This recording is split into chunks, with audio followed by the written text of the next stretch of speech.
Hi everyone, this is Cristina.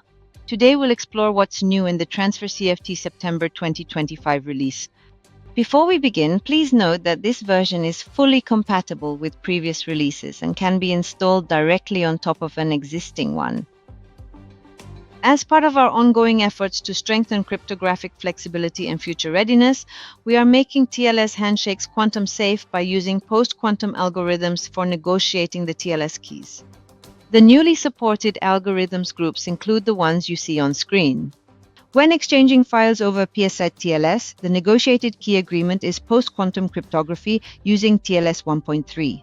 The log messages CFTY14Y and CFTY15I display the key exchange algorithm used.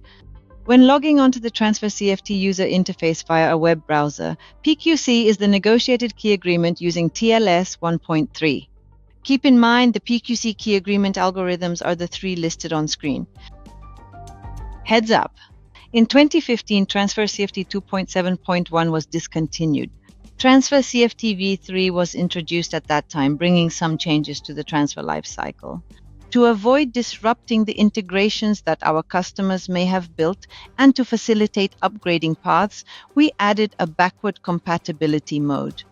If you are currently using this mode, you will need to migrate to the Transfer CFT v3 transfer lifecycle.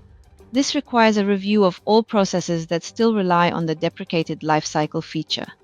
Update scripts. Add a cf2 end command at the end of each script to notify Transfer CFT that processing is complete, allowing the transfer to move to the next phase. Review Sentinel reports. Go to the documentation section and check the mapping between Sentinel state and Sentinel compatible state. We recommend planning this migration in advance to avoid service disruption when the change takes effect in September 2026. Before we explore the Transfer CFT Kafka integration, it's important to quickly review the role of Kafka. It is a distributed event streaming platform. Applications can publish events, such as transactions, sensor readings, or logs, to Kafka, and other systems can subscribe and react to those events in real time for applications like sales analytics, fraud detection, and inventory updates. In an MFT context, Kafka represents a shift away from batch-based processing that is slow toward event-driven architectures where decisions can happen instantly and data is always in motion. We introduced Kafka Producer support in CFT 3.10.2403 and have been gradually adding features. With this release, the MVP feature set is now complete and Kafka Producer is officially in general availability. The last piece, delivered in CFT 3.10.2509, is OAuth authentication to Kafka. This means that when Transfer CFT connects to Kafka, it can now use OAuth tokens instead of traditional username password credentials. OAuth is a modern token-based security standard. Transfer CFT no longer stores or sends fixed credentials. It uses short-lived tokens issued by an identity provider such as Keycloak, Azure AD, etc. This improves security and simplifies integration in enterprise environments where OAuth is the standard. Upload files via the user interface. This feature covers several common use cases where Transfer CFT requires files. For example, scripts used in flow definitions, such as send or receive templates, partner distribution lists stored in files, certificates and keys, and similar artifacts. How does it work? Prerequisite. In Transfer CFT, define a set of directories where a user can upload files using the copilot.upload_ds parameter. Here are the uploading steps. 1.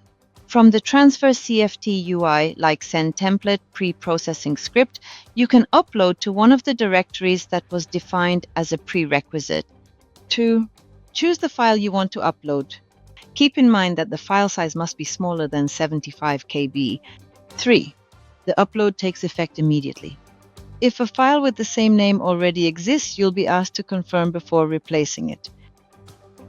When moving from 3.10.2509 to a future update, the upgrade of a Transfer CFT instance, whether single node or multi-node, can now be done in just 3 standard steps. Delete the current container, update the image version, and create a new container. That's it. There's no longer a need to export the configuration before the upgrade, which means the process is much easier to automate and fits perfectly into DevOps pipelines. We've also improved the container deployment configuration. At the container configuration level, you can already set the instance group, the flow manager settings, the Sentinel settings, and the XFBADM user and password. Now, with version 3.10.2509, you can even change these parameters after the container has been initialized. Once the container is restarted, the new values remain valid.